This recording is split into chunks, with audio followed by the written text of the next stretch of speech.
Okay, I'm very excited because today I get to open up a Revomaze, which is a puzzle I didn't know existed until a few months ago, I think. And they come in this really nice box. What are you doing? Gonna say hi?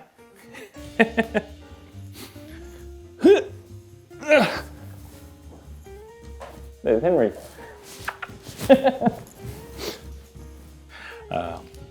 Open it up, a little bit of felt in here. So nice. And I got the bronze. There are, I don't know, 15, 20 different versions. They're all made in the UK and they come in different colors, and the different colors are about their difficulty and the kind of the tricks and stuff that go inside. So I got the bronze as my first one. The other cool thing is it is so heavy. I think it weighs like, I don't know, 500-600 grams. Actually, I'm gonna get my scale and see. Is it gonna balance? Oh, 570, 590, so about 600 grams. And the spinning of the shaft, it's machined so well, there is like barely any play in there. And so it's a dream to use. You start it, slide it in and out. You can feel really fine textures on the machining in the bottom. Very refined craftsmanship on this one. Each Revomaze color represents the different maze on the core. Some of them are introductory, like it might take 3 to 5 hours to solve it. And some of them might go 5 to 10 hours. And it doesn't take you 3 hours to go through the whole maze in one sitting. It's 3 hours of you retrying, falling into traps, getting stuck, learning the maze, and kind of committing it to memory and a bit of muscle memory in there. I got the bronze. It's rated at 30 to 60 hours, which I tell some of my friends and they're just like, no. And I'm like, yes, I wish it was longer.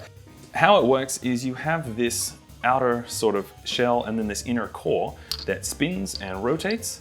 And inside here is a little pin, and there is a maze that's actually machined into the core. I'll do a little diagram and show you. So let's say you've got the outer shell, like that. And then you have the core that moves in and out, like that. And there's a little pin here on the outer shell, and on the core is a maze like this. And it branches it out.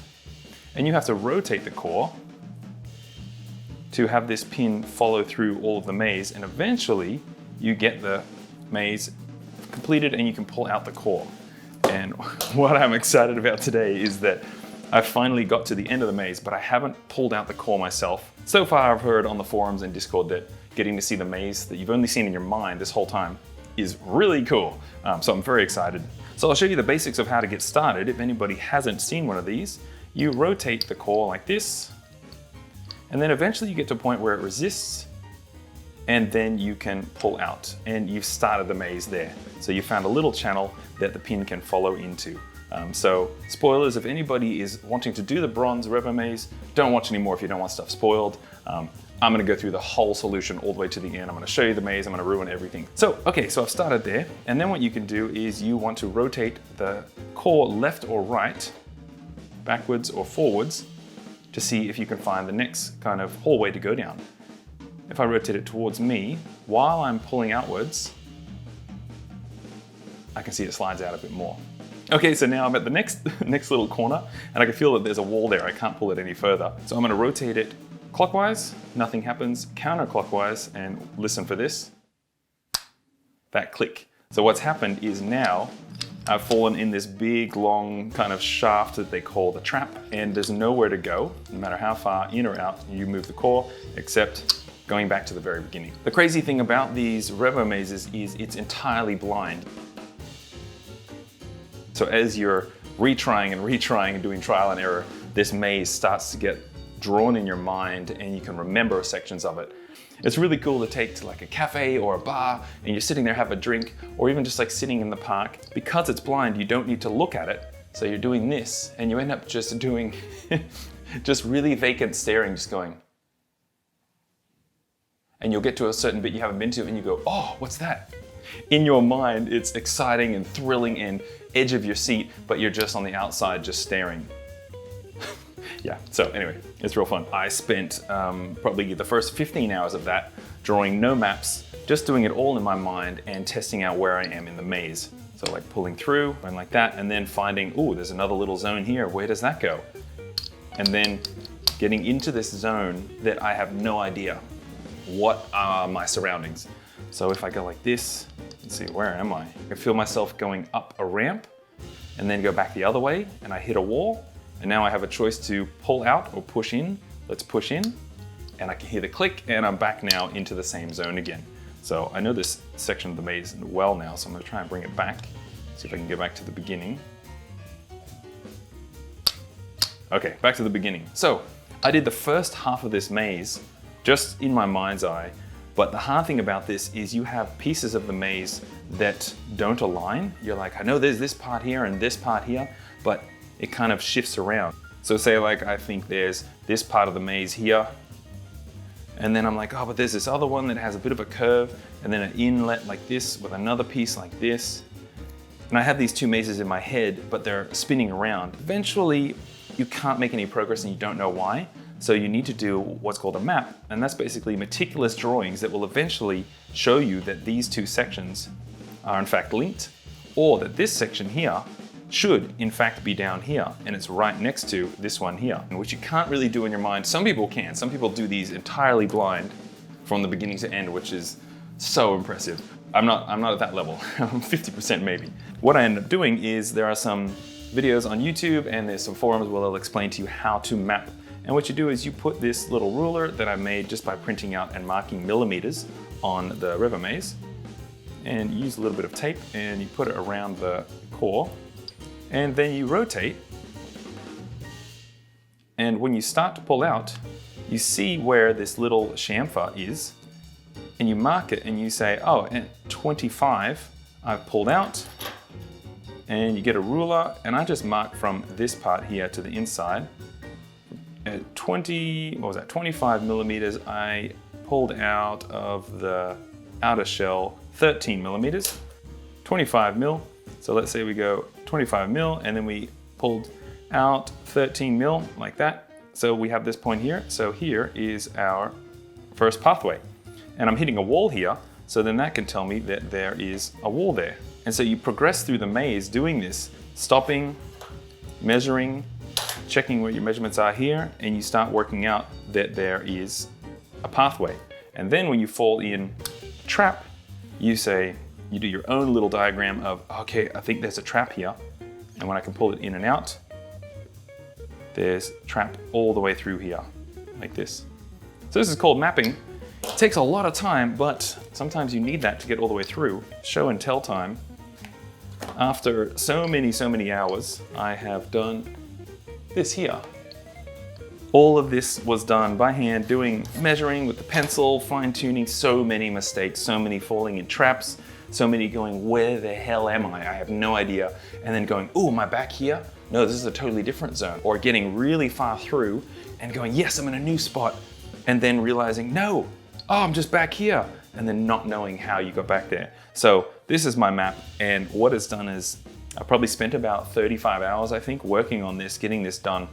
It's allowed me now to put the pieces of the puzzle together and work my way all the way to the end. One important part about this puzzle is it is a dynamic maze, which means there's a section of the core that moves on its own.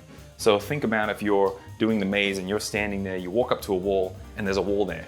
What you can do is you can go back around to the corner, push a wall. It will mean that part of the maze shifts and you go back to that first spot, and now a doorway has appeared. And there's this doorway here in the center that you come all the way through the maze like this, all the way through, get into this little tiny little nook and push, and you can feel this resistance. Push, it shifts this whole section across, and this little doorway that was here is now over here, meaning you can come through the top of the maze all the way down and get to the second part of the maze. When I was working on this, I knew there was going to be a dynamic section, but I didn't know where it was. And when I found this push area, I was pretty excited.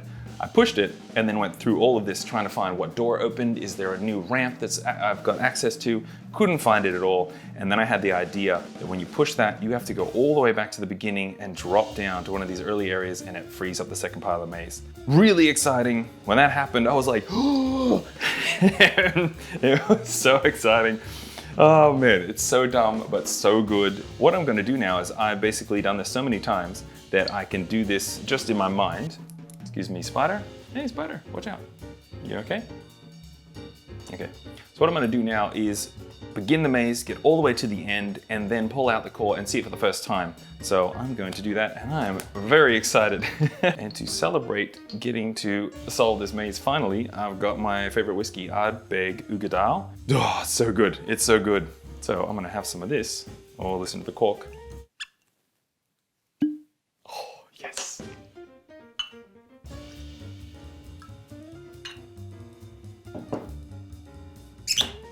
Oh man, oh yes, I'm excited.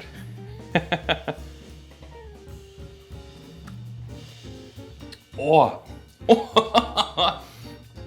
whoa, peaty, sweet, sugary, maple, fireplace in my mouth. Fireplace with honey drizzled over it, and I'm eating the logs. Woo, okay. Okay, oh, this is fun. This is great. I can't promise that I'm gonna get this all the way through the first time, but you'll get to see the fun of how traps can stuff up your mojo. Okay, I'm gonna put a little overlay of the map on the side so you can follow my movements here in the maze on the map, and you can kind of see, and I might narrate as I go. First step, here we go. Ooh, I'm excited. Ooh boy, ooh boy. Okay, pull out. This one at the beginning has a couple little notches here that I thought was gonna become something in the puzzle, but they weren't. So they're early little diversions. First little wall, this part, next wall, and then this one, I have to be careful and hug this wall. Okay, well there you go. Trapped. Let's go back to the start. Okay. Pull.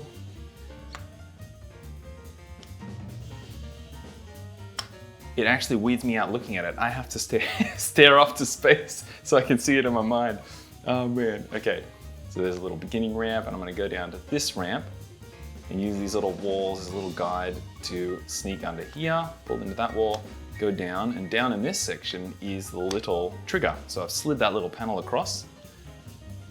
I'm gonna do a lot of wall hugging here to help me not fall into traps, so I'm applying pressure on the rod, on the core, to keep me up against a wall. Oh, okay, falling into this little trap zone here, but I know this one. I say, there we go, okay. There's a little nook there. And this one you have to pull out very slightly, then rotate back up. And now I'm safe. I should be able to hug all these walls. So I've triggered that door, and now I'm going up to this top ramp, going all the way to the right, and then rotating all the way down, passing through the door. So cool. How do they do this? Pushing in a tiny bit. And this was very scary because if I push in too much, I'm gonna fall into the trap and go back to the beginning. Push in, and then I can rotate all the way down, and you get to a little spot that's kind of like a safe zone. You can relax for a little bit. Okay, pull out a little bit. So I'm here, there's a little, it should be a little room. Yeah, there's a little room there. And then this is where I have to hug this wall, push in slightly, and then this is semi-blind going across this gap. Pull up, okay, I've hit a wall there. And now I'm following this sort of C shape. So I'm applying pressure on the rod in a rotation while also pulling out. And the trick of this is not to gain too much momentum when you're pulling it. Okay, got around there. Okay, now I'm at the top part of the, it's like a backward C. Okay, now I'm around here. Now this is, okay, this is special. Oh boy. So I'm at this spot. In this spot, there's a trap on the left. Say this, trap on the left, trap on the right. And you have to just walk across this little bridge. And you can't go too far left and you can't go too far right because you trap and you get the good trap, which just sets you like a few seconds back, or the bad trap, which will set you all the way back to the beginning. And I worked out that this is just a bridge, and it's a blind bridge. I basically have to do, it's not 45, but it might be like 60. I have to pull out while rotating this way and stay on that little bridge. Oh gosh. Heart actually beating about this little puzzle. Okay, rotate and pull, rotate, pull, rotate, pull. Oh, where'd I land? Oh my gosh, okay. I landed in the okay trap where I don't have to go too far back. I hope, yes. Okay. So I have to do that C-shape thing again. So at this point, anybody watching, I'm sure if you're watching this, this is your kind of jam. This is puzzles like this. But some of you will realize that, oh man, you would not want to do this. Okay, so here we go. So I landed in the safe trap that time. Woo! Okay, pull and rotate and pull. Oh my gosh, I might be there. Oh. Oh, I made it. Okay, so I'm at this spot where if I pull, I'm in this little nook and I've just triggered the slider to go back the other way. Now this is some wall hugging coming up here. Okay, so I'm gonna very gently, gosh, talking while doing this takes away 30%, ooh, 30% of my cognitive load. Where's the edge? Oh gosh, okay. And then pull. And this is kind of a nice little waiting spot on this little nook here. Now this is surprisingly tricky, this bit. You tend to overshoot with your rotation. Once the resistance stops, you flick into the trap, which I don't want. Okay, time for a sip. Oh, I'm having such a good time. Oh my gosh. Concentrate. I'm just not gonna talk through this section because it's intense.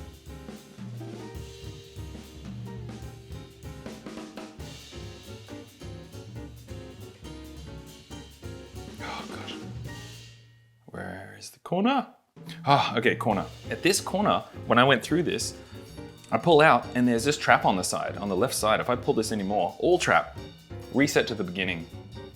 Didn't know what to do, went back through all of this section again and again and again, and I'm like, there's nowhere else for me to go.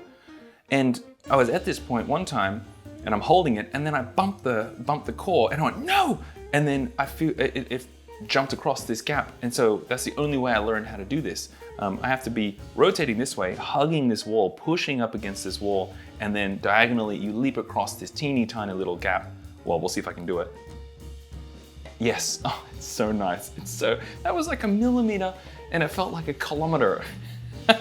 Okay, so now I'm in the home stretch. This is the last third of the puzzle. And this is where the puzzle changes a bit. It doesn't have any corner mazes. It's all this curvy sort of calligraphy sort of movement around this wall. And I'm constantly applying pressure to the wall. Where am I? What? Okay. These curves are super dangerous because it's a curve. You're going around this curve, and if you don't do it right, you build up momentum once the friction stops, and you flick across and you land into trap. Yep. Gone around this curve, little nook here, and these curves are very dangerous. I need to stop talking.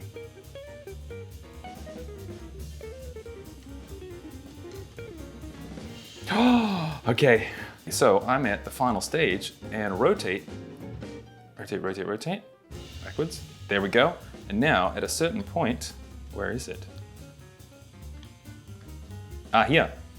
This is when you know you're at the end of the maze, is you pull out the core and there's a little dot. And the little dot is saying you've gotten to the end of the maze. When I got to this final stage, the first time I did it, I was like, no way. And got that, and just the relief was massive. There's a tiny dot here, and we need to align this dot with this dot. I haven't done this. I have not done this yet. Okay, rotate. There. I think you have to like, what? Get out. What? What? You are kidding me. You are kidding me. Holy moly, that's that? Why I'm freaking out here is because this has only been in my mind. This has only been this map here, and I'm getting to see it in, there's the sliding part. No way. Oh, it's only been in my mind, and I'm getting to see it in person now. This is crazy. So there's the start, and these are the two channels here. That's how small it is? This zone in my mind felt like a massive room. There's the ramp. So this little teeny tiny part here, I go up a ramp and I didn't realize I was going across this like 1/10 of a millimeter gap. Wait, okay, where's that bridge? Where is, you're kidding me. You are kidding me. This, This little bridge here, this little bridge is what I was navigating. That is nothing. How did I stay on that? How big is the pin? Where's the pin? You are kidding me. What? I went across that tiny thing. Okay, because the pin's a little bit wider, it's not like I'm doing a 1 millimeter thing over a 1 millimeter bridge. So this is the door that I couldn't originally get through. I'd want to come down this path, couldn't get through. So I'd come through here, slide this slider, and then that means that the pin can now go through this doorway and down through here. Then I would come through this section. If I went anywhere here and slipped, I'd fall into the trap and be stuck. So you have to hug this wall and go all the way around. Yeah, you have to hug a wall and go all the way around. Oh, okay. And then this section here, I come around here, and then this is the little leap of faith that I had to do, just curving out to the side. But because I had come up here and pushed the slider up, I could then make it through. Oh my gosh. This curvy section here, in my mind, was massive. Wow. I'm blown away. That's so cool. You're back again, Spider. What are you doing? No, don't go in there. I can't get you out. Wait. Where the heck did you go? Huh? Oh, man. Hey, oh no. You alive? Please be alive. Buddy, buddy? Yeah. Oh. Good, cool. Don't go under there. Can you get on my finger, please? Okay, go the other way. Yep, there you go. Go. Okay. What do I want to do here? Oh, yes. Okay, cool. So right now there's a little tiny connector in here. I need to undo that so that I can get my certificate out. Okay, undo this tiny core. Ooh, that's cool. Now this should. Whoa, cool. Then this should come out or something. Oh gosh. Oh. Oh man, this is fantastic. Oh, I got greasy hands. Okay, I gotta go wash my hands. Ooh. That's so mini. It's so mini. Oh my gosh. This is a certified genuine copy of the certificate of completion. And it's signed by Puzzle Inventor. I can't remember what his name is. Cool. And it's got the number BR30171, which has BR30171. So that's my exact Revomaze. This is so hefty. And there's a spring washer there. Okay, I'm gonna put that back in safely. How cool is this? Jeez. Put this back in without getting the grease on it. Yep. Wow. That's amazing. I can't believe this is like 6 centimeters by like maybe like 8 centimeters of maze gave me like 35, 40 hours of just time and puzzling fun. That is incredible. And it's completed. That's fantastic. That is really cool. Oh, that was so much fun.